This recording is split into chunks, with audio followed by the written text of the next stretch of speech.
Guys, welcome to this video on how to treat dyshidrotic eczema with easy relief strategies. You'll learn some effective strategies and tips that will help you alleviate these symptoms, right? A condition that is personally so painful and unsightly, it's hell. And also it's crazy and scary the way dyshidrotic eczema can take over your whole life and your whole well-being and your whole hands, right? It could just consume every part of your hands, your fingers, and it can happen in an instant, really. Overnight, that's what it felt like to me. And you don't even truly know why it's happening. Could it be something you ate? Could it be something you touched? Could it be a new perfume or a makeup product? Or is it a kind of an infection, right? These were all the questions I was asking myself because I was just so confused a year and a half ago, and nothing prepares you at all for the insane burning part. It's the constant burning and the itching and the blisters that crack and bleed, and it's raw and it's peeling underneath. It's just completely hell, and it takes a toll on your mental health, how you see yourself, your self-confidence. And also, don't forget about the hyperpigmentation that comes as well with that. Again, it just knocked all my confidence. But you know what? I think nothing prepared me for just the hell that was having to deal with life every day, with not being able to use your hands in a way that you would not even think about, holding things, grabbing things, picking my kids. Everything that came in contact with my hands just felt like, oh, I would just always be triggered by it, and I would hate anybody looking at them or touching them. But you know, one of the most important things to understand about DE is that what is your trigger? Like, what is triggering you? Like, what is your trigger? And it's frustrating to hear this a lot because it's like, I don't know what happened. It came out of nowhere. I woke up one day and I had these bumps on my hands, but honestly, it's not the case. And I had to accept that. It's what you're eating, you know, your environment. Are you having any stress in your life? What you're consuming? So always note down how your body feels, get a journal, write down what you've ate, what you've touched, who you've talked to. But we also know that it can be with just having, you know, your genetics, right? Your mum might have allergies like my mum, and then therefore you picked it up. But again, we also know that it could be reactions to nickel, cobalt, you know, processed foods, high sugars, shellfish, soy, dairy, all these things. So just take some time to document what you're eating, what you're consuming, and you can see patterns and avoid them.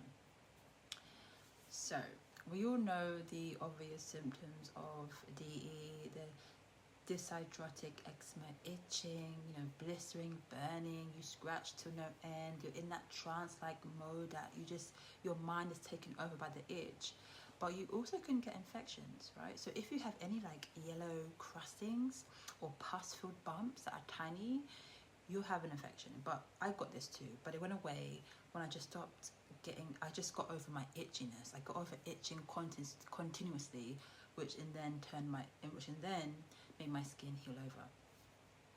So what are some of the easy relief options, right, to keep your skin, you know, hydrated? And you know, what can we do? So again, don't use harsh cleansers, and make sure that you're using products that lock in moisture and don't contribute to any more dryness. So be sure to get a really good moisturizer. But also, when it comes to moisturizing your skin, be careful not to over moisturize, right? Because I found that over moisturizing my skin every minute of every hour caused my skin to just kind of be too heavy, and it made my skin actually get more irritated. So I found that leaving my skin a little bit on the drier side caused me to not have that intense urgency to itch all the time, and my itching reduced a lot.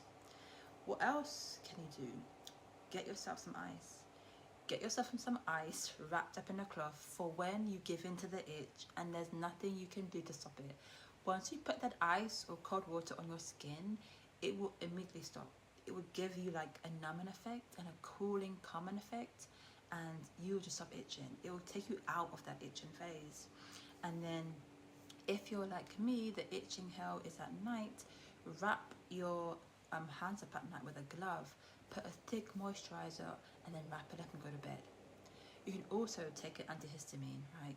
Get an antihistamine to help you calm yourself and not itch and scratch. It will really help to reduce the itching that comes with the itching and the scratching that comes with dyshidrotic eczema.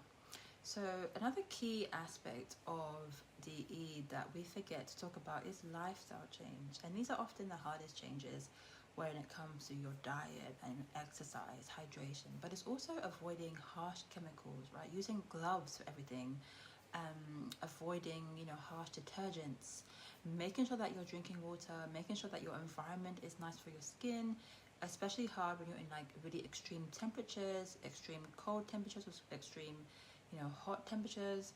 It's hard, right? But you can help yourself by also meditating, yoga. That also stress can play a big factor, and I did a video on this that you can check out here or here. But it's also understanding that there's a lot of irritants, like we're exposed to a lot of irritants. So being sure you're always wearing gloves to reduce the risks of anything irritating your skin, and also keeping your skin moisturized, but not too moisturized, as it's really affected my skin. Product that's really good for retaining moisture is Epiderm. I love it a lot for my skin and my hands. It really helps to seal and lock in moisture, and a little bit goes a long way. But I often used to overdo this and my itching would be just horrific, but a little bit is fine, and it really helps to keep my skin soft and supple when my eczema was at its worst.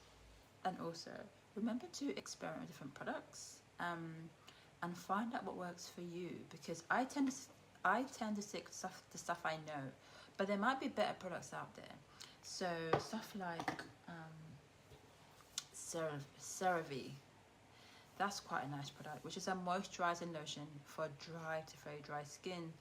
And in time, you'll get to know what works on your skin, what causes irritation, and what really soothes your skin. But in patience, with time, consistency, I know you're going to get back on track.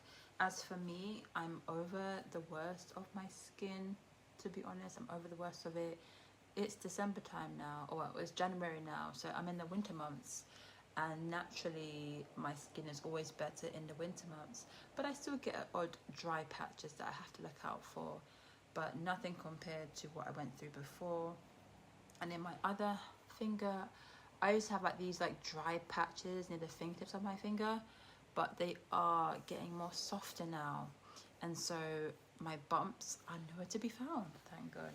But again, it's just baby steps, guys, and just keep going with your treatments, keep looking after your body inside and out, and you'll be definitely free of dyshidrotic eczema. And guys, be sure to check out my other videos. I think this one I've got for you is going to be very interesting.